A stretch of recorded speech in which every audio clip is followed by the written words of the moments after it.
Good morning. It's Dee Dee, or it might be night where you are. I don't know. But I promised I would do a book review on the Starch solution, and I'm going to do that. It's going to be more of a book discussion. Hopefully, you will come in here and actually talk to me about it. I'm going to try to go about an hour, but if more people come in and chat, it might be longer than an hour. So, first of all, I wanted to give a little disclaimer. I know a lot of you have tried other diets. I have tried other diets. Of course, keto is a very popular one this morning. Or good morning, Tam. Keto is a very popular one. I looked at your comment and said this morning, but it's important and popular for many people any morning, any day. And so I wanted to talk about something totally opposite of keto. In fact, the keto and starch people often butt heads and argue over which is the preferred source of energy in the body. And this book, The Starch Solution, right here, argues that starch is the more important and the first source of energy for the body to choose. Um, I honestly have seen benefits with keto. I've seen benefits with the rice diet, the soup diet, Weight Watchers, WW as they call it now. Any diet that you stick to seems to work. The reason I like the starch solution, well, there's several reasons. Number one, I don't feel hungry all the time. Number two, I really do have energy. And number three, um, basically, it fills me. It just makes me feel like I've eaten. And I don't, I mean, keto kind of did that, but it was more like you had to get into ketosis to feel that feeling. I feel that with eating. So that's kind of a win win situation for me because, as you know, I love to eat. I love to cook. I love to eat. I might turn this off. It's giving me a terrible glare in my glasses. That's a little bit better, but not quite. Move this a little. We'll get the right lighting here. Just a second. That's about as good as we're gonna do, I think. Okay. All right. So I'm gonna kind of just skim over the points of the book. I'm not gonna read it. I was gonna originally read the whole book, and I thought it's gonna take forever. And yeah, I'm really not down with that. I've been working in a library, so I do a lot of reading and dealing with books. I want to just make this as brief and to the point as I can, and maybe have a good discussion about it. I do want to let you know that, oh, my disclaimer is here. I'm not going to sit and argue over which diet is better or I could never stop eating animals because that's what I've done all my life. Do you, boo? I mean, I don't know. I am very much against killing and eating of animals, period. But it's during this time when I started going vegan, I did try to eat an animal again. It was a fish, and I ended up very sick. So I feel like I'm not missing out on anything. And now we have Gardein vegan fish, which to me tastes better than the real thing, anyways. So it's not an issue for me to not eat the animals. Why is this lighting so terrible? Oh my gosh. Okay, hold on a minute. This is bothering me really bad. No, that's not any better. Let's try it this way, maybe. Maybe I'll go to a whole other room. I just feel like my face looks like white as a ghost, and I'm honestly not dead yet. So, okay. I guess that's as good as I'm going to get. Maybe when my husband gets up, he can take a look.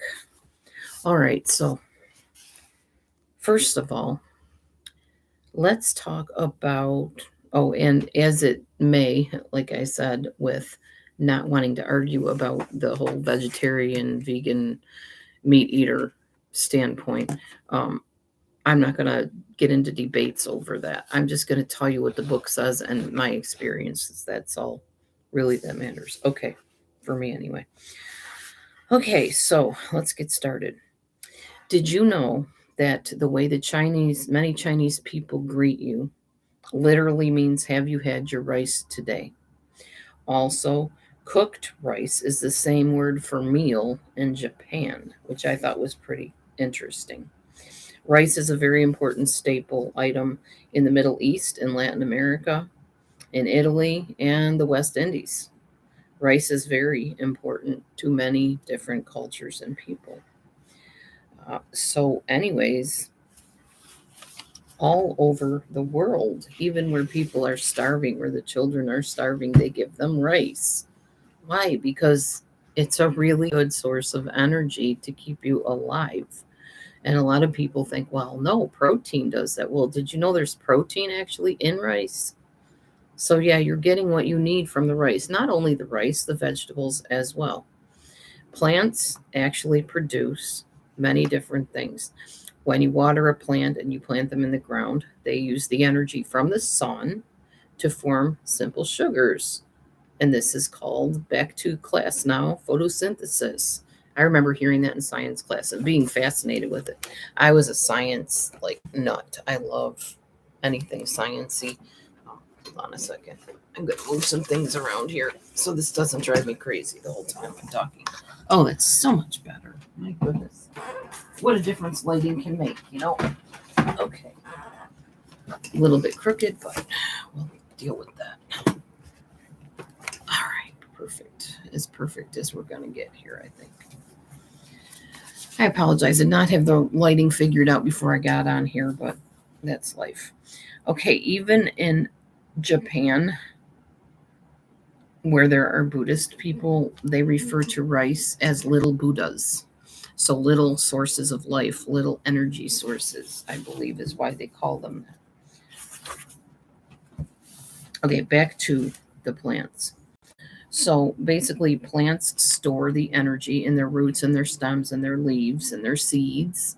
And that's why we vegan, vegetarian people like to eat plants, because that's where plants store their energy. That's what gives us energy. And most people know, stupid cat hairs, most people know that it's very good to eat starches and it's very good to eat vegetables. Even growing up, they talk about, like, well, dad was a meat and potatoes man. So, yes, he got the meat. He decided to eat the animal bodies, whatever, because that's what he was conditioned to eat. But he also ate the potatoes. And that was what made him feel full and made him feel, ooh, like a man, you know? We have eaten starches all our lives, many of us, in different forms. Corn is a starch as well. Some people think it's a vegetable. I guess it could be considered either, depending who you ask. But it's a starchy type of food. Some people that go on certain diets will eliminate corn because they feel it's too starchy. So, not us vegans. We like our corn. We don't eat a lot of it, but we like our corn. Okay, so the primary source of digestion and energy should be something that's easily digestible, but that kind of lasts. And starch is one of those things. When I'm talking about starch, I'm talking about not only rice, but potatoes, sweet potatoes, yams, squash, that sort of thing.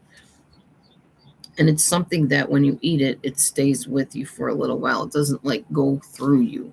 You don't want something that's going to not, as they say, stick with you a while. You want something that's going to give you energy, but also it's going to digest well. And unless you have some kind of aversion to starches or an allergy or something, a sensitivity, it should be a good thing for you to eat that sort of thing. So, anyways, starch should be our primary source of digestible carbohydrate. There's an enzyme called amylase, and it is in our spit, our saliva. The intestine breaks things down, puts it down your esophagus. Well, the starch goes down your esophagus, and then digestion happens. And it gradually releases the simple sugars from the small intestine into the bloodstream, which is how you get your energy. So you eat the potato, your saliva kind of starts disintegrating it. It goes down your esophagus into your intestines, and the simple sugars are digested, and woohoo, you have energy. Okay. The only thing that doesn't work this way for me is oats. Oats exhaust me. By the way, my lighting just changed again, didn't it? I think the sun moved. I think that's what happened. And we don't have full curtains on these windows. So every time the sun moves, the light changes. It's going to be one of those weird live streams where I keep moving the computer. Sorry. I'm going to show you a difference between the American diet standard dinner plate versus the starch solution dinner plate. Here we go. So if you look at this picture here, you can barely see it. I will kind of tell you what's in the picture here. So this plate is the standard American diet. We call it the SAD diet because it's sad what it does to your body. It's been linked to many forms of cancer and disease and disorders and whatever in many cases. So this big portion here they're showing in the standard American diet is your animal source, your meat, your pork chops, your hot dogs, your chicken legs, and all that meat. And then over here you have your starch, which would be your potatoes, mashed potatoes, or um, rice, or squash if you eat it, that kind of thing. And then they have two little things over here for fruits and vegetables right here. And then up here you have your dairy. I would add another one, dessert, right up in this spot, because that's the typical standard American diet. Unfortunately, all that meat that you're eating could be causing you a lot of problems because of the fat levels in the meat. Even chicken has fat, and the body doesn't really always metabolize that properly, and then it goes and is stored in your body. So that's not what you want, obviously, if you're trying to lose weight or get healthy. And fat up around your heart and your vital organs is not healthy either. So I know keto people and carnivore diet people say to eat lots and lots of meat fat. Well, you don't want to do that because eventually that fat cannot be metabolized and it will go around your organs, which is what happened to me when I did keto. I ended up with fatty liver disease because all of that fat had to have somewhere to go and there was no more places for it to be put in the cells. So eventually it runs out of places to go and it starts accumulating around other organs, which is what happened with me. Okay, the starch solution, which is what I'm doing now. Instead of meat being the main part, starch is the main part. My rice, my potatoes, my squash, my sweet potatoes, anything like that goes in this part. And then we have fruits up here and a pretty good sized portion of vegetables. You can have more than that. Vegetables are pretty water soluble, so you can have lots of vegetables if you want. And then up here they have water. Now, they don't have a dessert. I often have desserts, but I try to have fruit for my dessert most of the time. Not that I don't ever have a dessert, because I do, but I'm trying to eliminate sugars almost entirely from my eating style. So desserts are not a biggie for me. So that just kind of gives you an idea of the difference between how you eat with the starch solution versus how you would eat in a normal standard American diet. Okay. There are three basic types of carbohydrates: sugar, cellulose, and starch. Each one is made up of carbon, not carbohydrate, carbon, hydrogen, and oxygen in certain ways, certain configurations. The simplest is sugar. You know sugar as sucrose, dextrose, fructose, anything with the ose on the end, lactose even. There's milk sugar. A lot of people don't know that there's sugar in milk, but there is. And of course, glucose. And glucose is the most common one that comes together to make the chains, which make cellulose and starch and gives you the energy. Okay, there is sugar in every food. There's sugar in starches. We know that. I don't think there's any sugar in meat. I'm pretty sure there's no sugar in meat whatsoever, which is why a lot of people think meat is the best way to lose the weight because there's no sugar in it. But there is tons of fat in it, which definitely impedes a lot of people's weight loss. Okay, so the second type of carbohydrate, besides the glucose, the sugar, is made up of chains of glucose that are bonded together. And that is in the cell walls of plants and in wood and in organic matter. Our digestive system cannot break that down to use it for fuel, but termites will. That's why they eat through your house, which I thought that was cute that they threw that in there. Okay, so the gold medal goes to starch. Like cellulose, starches are made up of long branching chains of glucose molecules. I can't talk today, man. Starch is valuable because we can break it down into simple sugars that give us the energy that we need. Starchy foods are plants that are high in the long chain digestible carbohydrates, which are commonly referred to, you probably heard this term, complex carbohydrates. So, like wheat, barley, corn, rye, oats, that kind of thing. lentils, green peas, red kidney beans. It's very important to get your starch. And a lot of people in America do not get enough starch because they're too busy eating all the animals. So they get a lot of fat. Okay. Basic to human nature is that we are primarily starch eaters. People all over the world have been eating starch for literal decades. And basically, that is what is their main source of energy. And it's the easiest source of energy for the body to use. And it's also the first source of energy that the body wants to use. So I like this little history lesson here. If you go to Japan, China, Asian villages and stuff, you're going to get your bowl full of rice, maybe a little bit of sweet potatoes, some buckwheat, possibly. And it's gone on like that through the years. The Incas of South America basically lived on potatoes. The warriors switched to quinoa eventually, but that's still considered a starch, a very delicious starch, I might add. Quinoa is yummy, I think. One starch I cannot kind of get my brain around or my stomach around is millet. I tried to eat it in small amounts. I can handle millet, but I don't like making big batches of it because I just end up throwing it out. It gets all gummy and stuck together. Well, it's a starch, obviously. It's like glue. And then I just end up throwing it out because I can't reconstitute it properly for my liking. So millet is not my choice of a starch. Mayans and Aztec people were known as people of the corn. Ancient Egyptians, their choice of starch was wheat. And 6 foods have been the primary fuel throughout civilization in the years to give people the best bang for their buck, if you will: barley, corn, millet, potatoes, rice, and wheat. I think in America we eat a lot of wheat, and sometimes people even have problems from wheat. I know my daughter has a celiac disease because she cannot digest the protein in the wheat. But many people believe, and I believe, that is because the type of wheat that we're eating now is not the original wheat that comes from, the stalk. The original wheat is based on something called einkorn wheat, and you can get this einkorn flour in some stores. I actually made bread with einkorn wheat and had no issues whatsoever with congestion, stomach problems, nothing. But I eat the typical bread that's on the market. Most of the time, I have congestion, especially if I eat it the day before waking up from sleep. So, yeah, the wheat is very different these days than what great great grandma made bread with. And that's why a lot of people are having celiac problems, because the celiac content, I believe, is 65% or something like that in the bread wheat today that is on the markets, and the Wonder Bread and all the other brands of bread.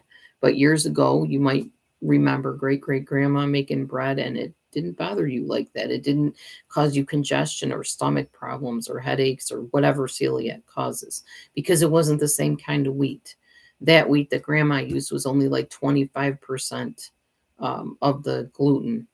And nowadays the gluten is much higher. Why? Because all of the markets in their great wisdom have decided they need to push things faster and make more of it because people demand it. And therefore, they're not taking the care to make sure the wheat is the healthier kind. They're just doing everything they can to multiply the crops as fast as possible and to make the big bucks. You know how that goes. The wealthy Egyptians, not the regular typical Egyptians, but the ones that had lots of money, their diet consisted of lots of fatty meats and things like that. And all of that, when they went and did studies on their dead bodies, their mummified bodies, they found out that they had diseases like obesity, dental disease, gallstones, and even spina bifida, because they lacked the folic acid, the folate that is common in the starchy foods. Their mothers did not eat the starchy foods. She ate like the meats and things like that. And they didn't get a lot of fruits and vegetables, go figure. And they were lacking in the folate, which is why those babies were born with the spina bifida problem. So even back then, when people were eating high meat diets, high fat diets, they were coming up with diseases that either put them in the grave, or maybe when they mummified them, they took them to the grave with them. And that is the reason why we're saying that what is long believed to be the best diet, which is meat, is not really the best source of your energy. Okay. And I brought that up because a lot of people are talking about like the warrior's diet and the carnivore diet, and that's the best because all that protein from the meat is healthy for you. Unfortunately, a lot of times when we increase the meat amount, we are decreasing the starch amount very drastically. And you're getting mostly fat and not a whole lot of energy and not the complex carbs that you need to function and have energy and have good brain power. All right, so here's an interesting tidbit. We always talk about how, well, yeah, but you got to eat your cow, eat your pig because the source of the protein and things in the cows and the pigs is important to the body. We need the protein. The protein and also the B12 vitamin, I believe it is. Yeah, where's my B12? I'll show you. Yeah, B12. I take that because I don't eat animals. The animals get the B12 from the soil and the crops that they're eating. That's why they have B12 in their skin, so that when we eat it, we get our B12. You can do the same thing with a B12 vitamin supplement. You don't have to eat the animals. Okay, just saying. Let's talk about the Roman gladiators. Okay, the Roman gladiators who fought and died more than 1800 years ago in Ephesus in western Turkey were recently found in a 200 square foot plot along the road that led from the city center to the Temple of Artemis. They analyzed their bones to look for different things, calcium and zinc and things like that. And they followed a very strictly vegan diet. So barley was their main source of energy, their starch. And they had remarkably strong muscles and bones, and they had a lot of endurance and a lot of strength because they were gladiators. Think about what gladiators did, a lot of fighting to the death. They had to have strength and ability to move quickly. Mostly barley is what they ate. How about the animals? Well, one of the strongest and most linked to the human being is the chimpanzee, if you follow evolutionary ideas. And the chimps got their strength from vegetables. Chimps don't eat meat. Chimps actually eat like off of trees and purely vegetarian fruits, leaves, vegetables. And when fruit is not available, what they do not eat is meat. They don't eat other animals. They eat nuts, seeds, flowers, and bark. And if you do believe in evolution, which many people do, they believe that we are linked to the chimps. We have evolved from them. So it makes sense to them that we would eat the starches from the fruits, the vegetables, the nuts, and the seeds like the chimps did. Okay. Um,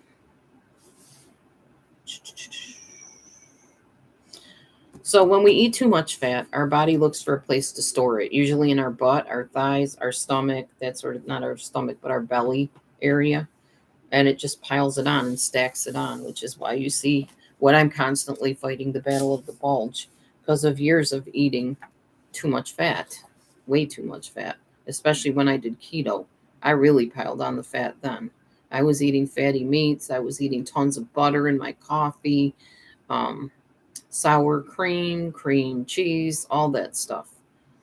It's the fact that animal protein and dairy don't need to be in your diet for excellent and complete nutrition.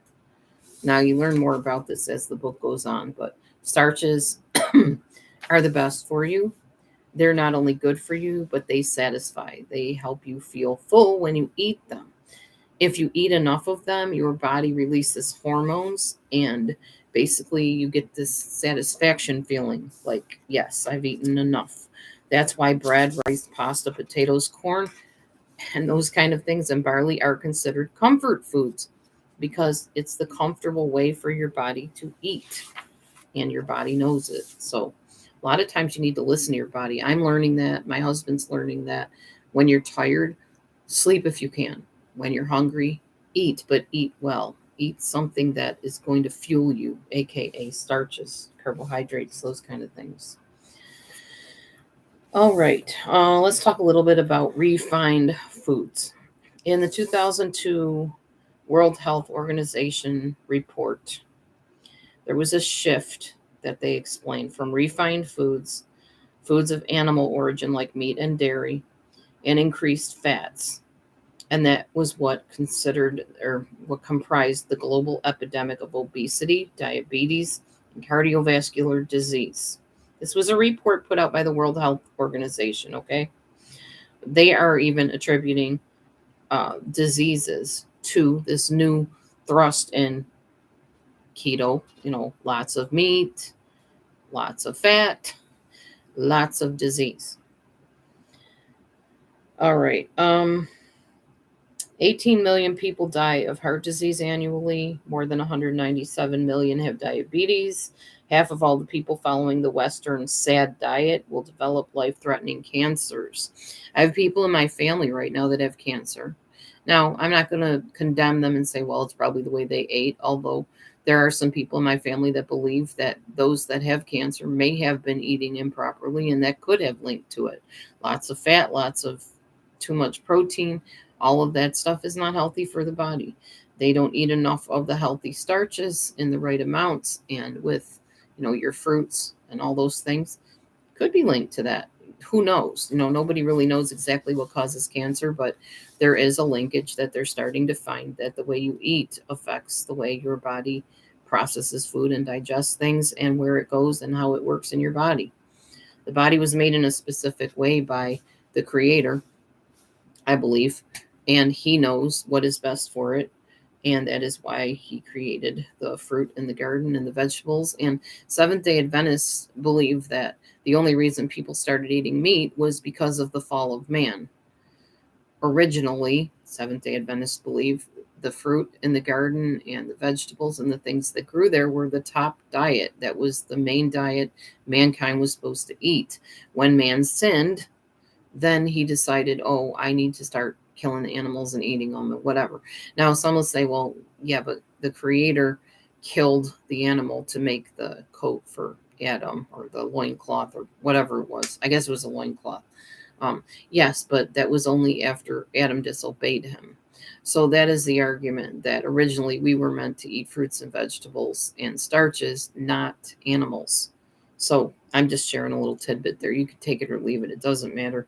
Um, I happen to agree with it. I don't believe the body is suited to eat other animals, and I think it's cruel and awful. And yeah, I can't get my mind around it. It just bothers me every time I think about it.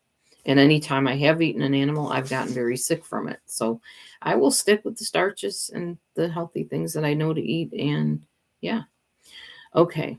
Um, the starch solution can help you lose weight and feel and look better with very little effort. It's not that hard to not eat an animal. It really isn't. Just go and watch things that were put out there on videos about how they kill and prepare those animals and then try to eat them. I mean, a lot of people will be like, well, I know how it's done and I'm even the one that does it. I have no problem with that. Um, that could be a whole other video of what I think of people that say that. So we're not going to go there. I can't grasp anybody that's okay with it. Animals are living, sentient beings that deserve to be loved and live out their lifespan, in my opinion, and many people's opinions. Okay, the next chapter talks about how people that are starch eaters are beautiful. There's many people that live a long, long time eating the vegetarian vegan lifestyle. The only reason why I think vegans and vegetarians get a bum rap is because of media painting us as like emaciated and unhealthy, accident prone individuals, which honestly can't be further from the truth. We're all pretty vibrant, well, most of us, vibrant, active, full of life individuals. And I feel like I'm more full of life than I ever was when I put animals in my body. And anytime during that transition, when I did eat meat, as you call it, I hate that term meat because it um, what do you call it? I want to say dehumanizes animals, but they're not humans, obviously. It de-animalizes animals. It makes them an object that's okay to harm and okay to kill and okay to put in your body, and I can't. So I don't like the word meat. So I say animal bodies or animal flesh. So back when I tried to eat animal flesh, I always got sick every time. Um, I don't believe my body's meant to metabolize another living creature. And I'm very happy with my decision to go vegan and vegetarian and whatever my path has been along the way. I don't regret it one iota. I wish more people would have more humane feelings towards animals.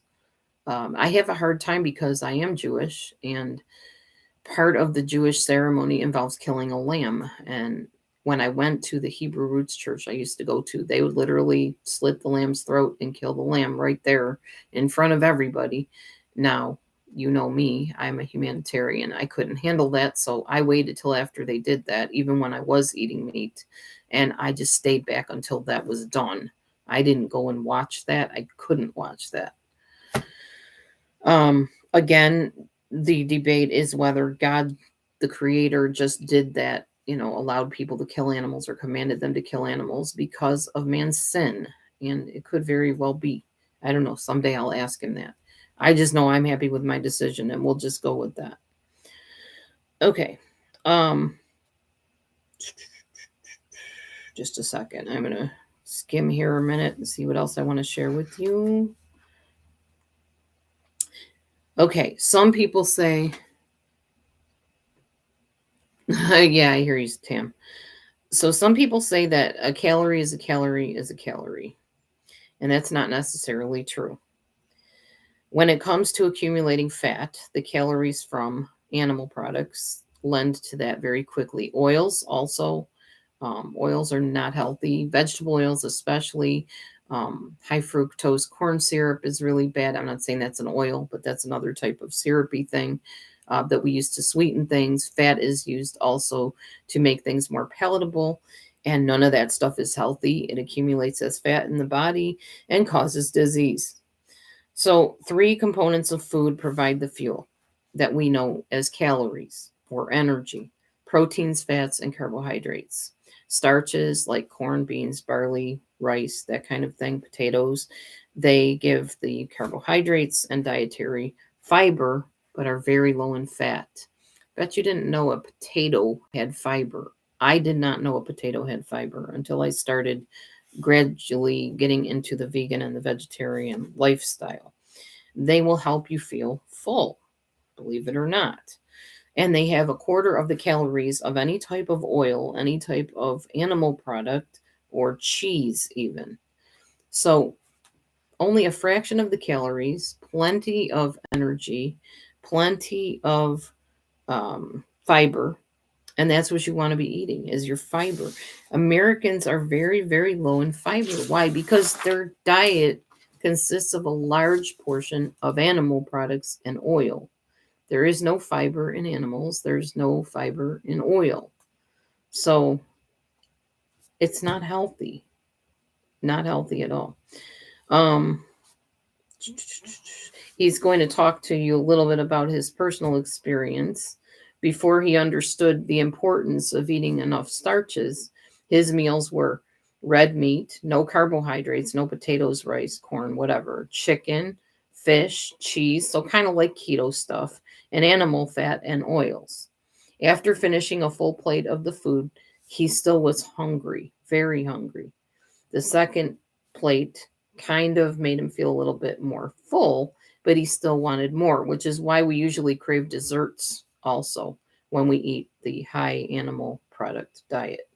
After the third plate of carbohydrate deficient foods, which were the meats, of course, and the oils, he finally decided it was time to stop eating. He felt overstuffed, in pain, probably sick to his stomach, and very unsatisfied. Now, for me, I can tell you, you've seen the pictures. If you've seen my community page, I start out with whatever starch I'm going to have, which is usually either rice or potatoes. That's my favorites. And then I put like some broccoli, some salad. I love my salad. I get the big containers of it and I just plop a handful of that on my plate. Usually I will make some more vegetables, maybe some mixed vegetables. Sometimes I'll have some raw vegetables with that. And I also will put some fruit with it. And honestly, I feel full. And if I don't feel full, I can go back through the whole thing. Always eat your vegetables first, because that's your fiber. That's going to help put that little cushion in there to make everything else just kind of gum up and digest like it needs to. And then when you're done eating, if you're still hungry, go back through the whole thing, but start with your vegetable, your salad, your broccoli, your mixed veggies, whatever. Then your starch, your rice, your potato, barley, whatever it is, and then eat your fruits. And you will find that you are not super ravenously hungry and don't have to have 12 plates before you're full. Telling you it works. Okay. Some people think that carbohydrates, yeah, it all turns to sugar in the body and then it goes to fat. However, there is basically a discrepancy about this. The sugars that you eat are absorbed into the bloodstream, where they're given to cells, trillions of cells throughout your body, and you get energy.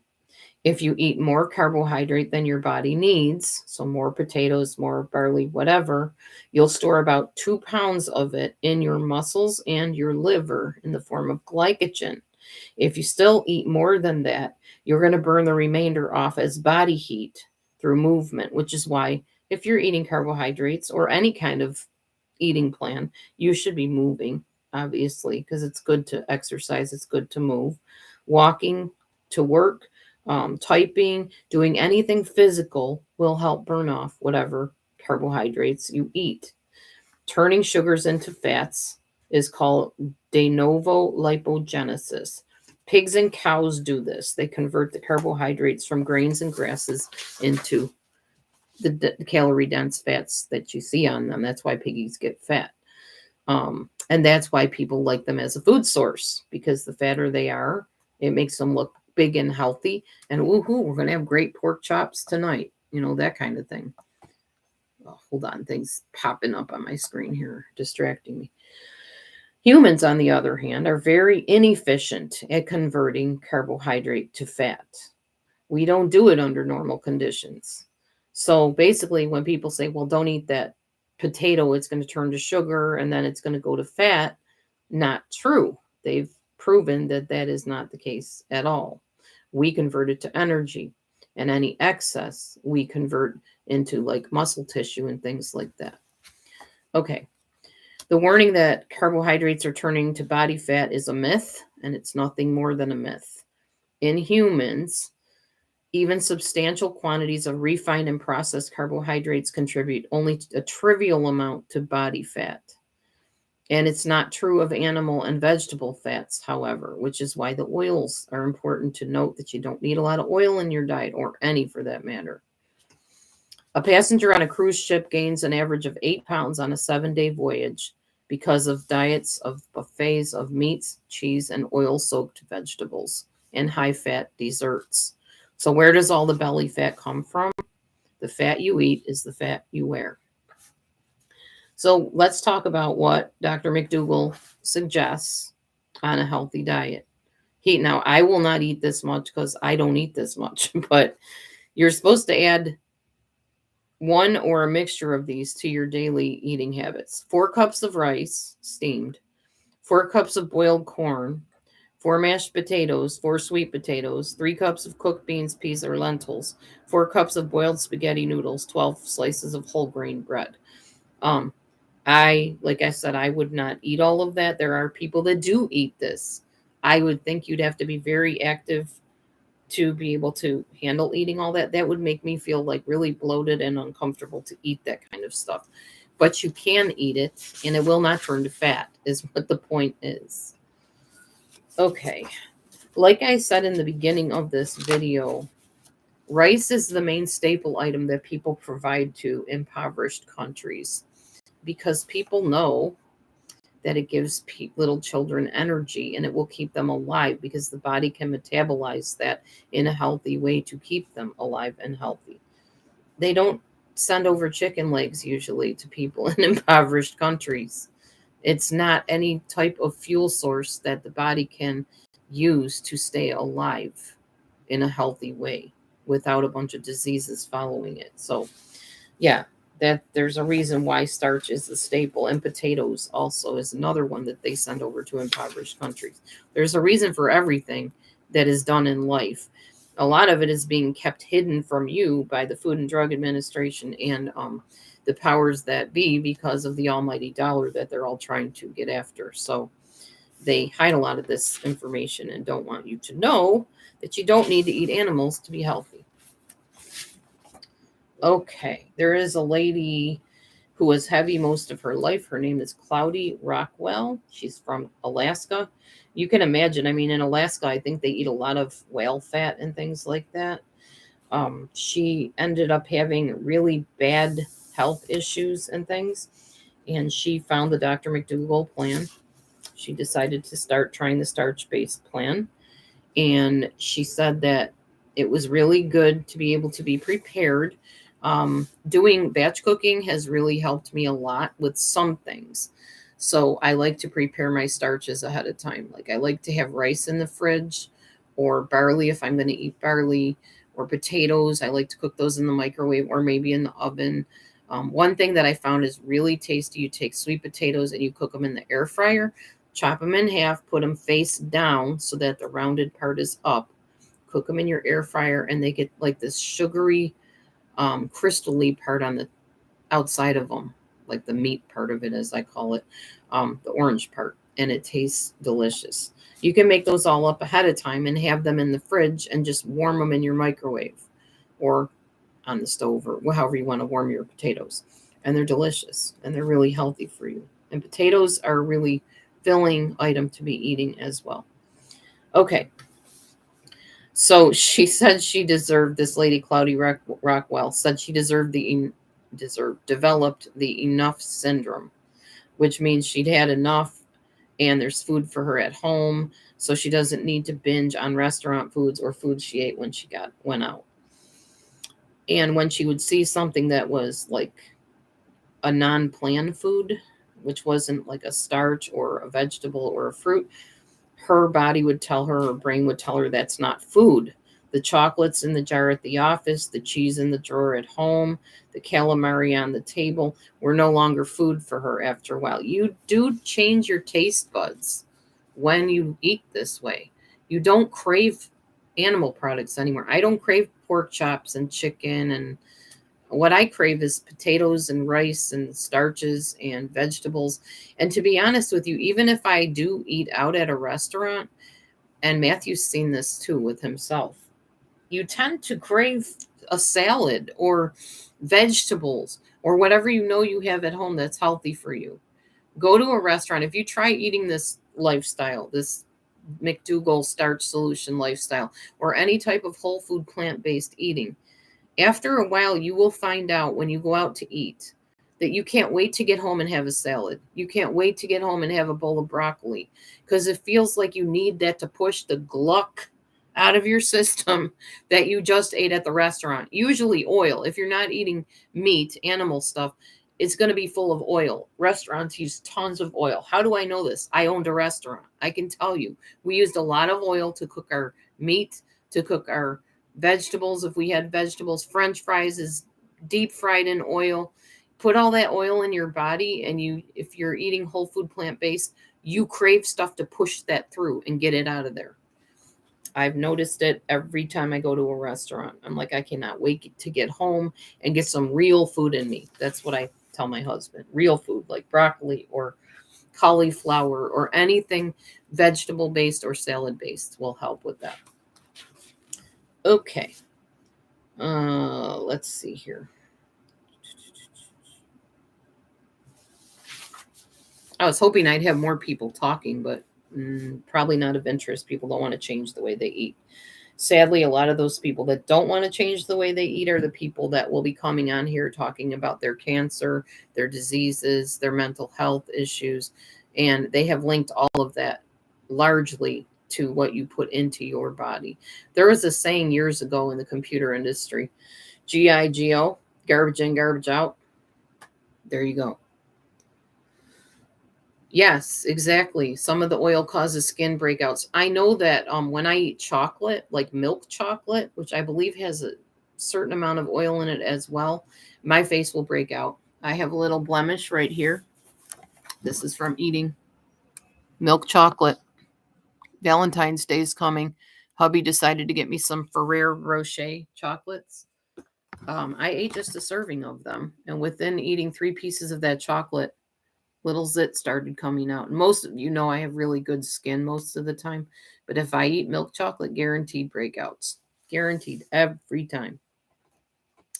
So yeah, next time I come on, I'll talk to you about the 5 major poisons found in eating animals.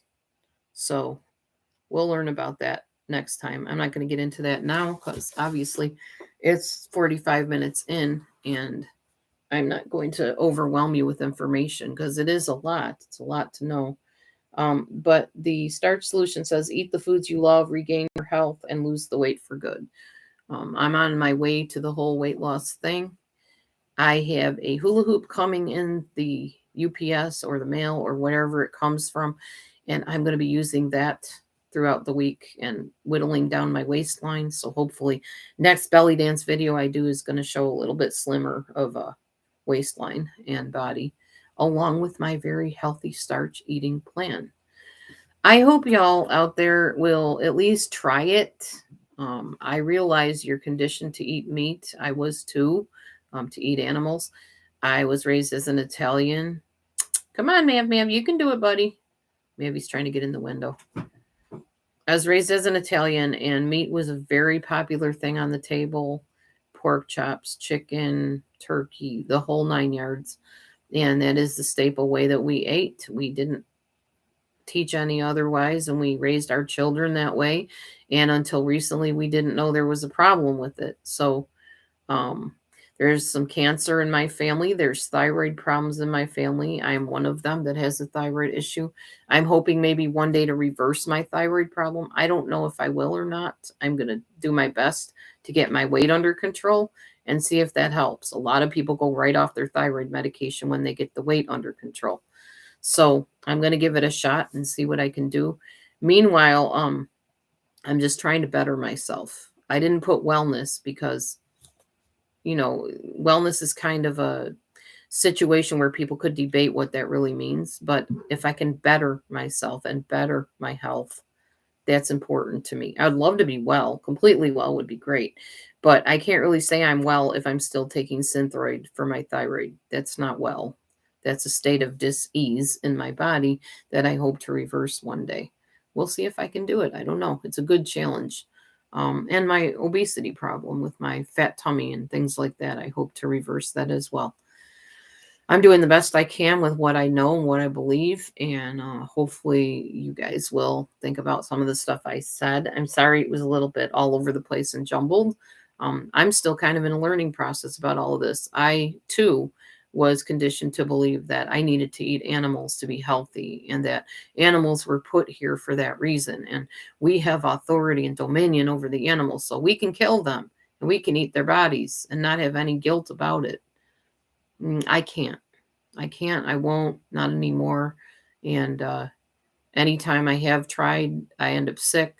To me, that's a statement from my body saying, my body doesn't need to eat little innocent bodies that try to run away from the very thing that's trying to take their lives. They have brains. They know what's coming. And I can't do it in good conscience. Not anymore.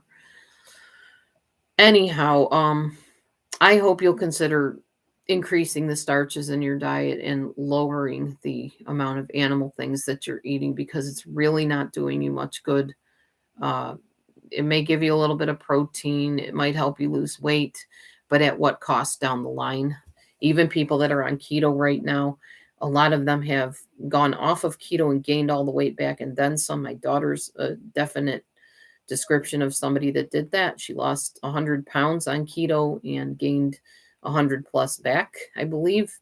Um, it's great for the long or for the short term, but not a lot of people can stay on it. Some people do. And I don't know if all of them come up with diseases down the line. I can't say that. But I do know that many people who are overeating the animal products are finding out that it's not super healthy in their body. All right.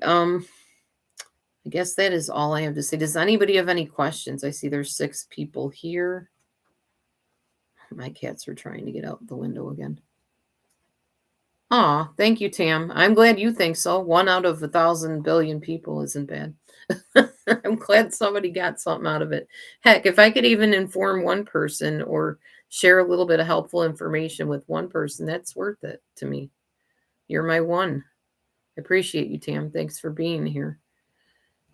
I'll let you guys watch the kitties. They're pretty funny over here. They're near the window. Can you see them? Am I near the window? I can't tell. Oh, there we go. A little bit more. What are you guys doing? Smile, you're on candid camera. Let's not have any fights. You guys can both go out that window. That screen actually pops right out for the cats to go out the screen. But right now they're just growling at each other. Mav, be nice. Oh, there goes my phone going off.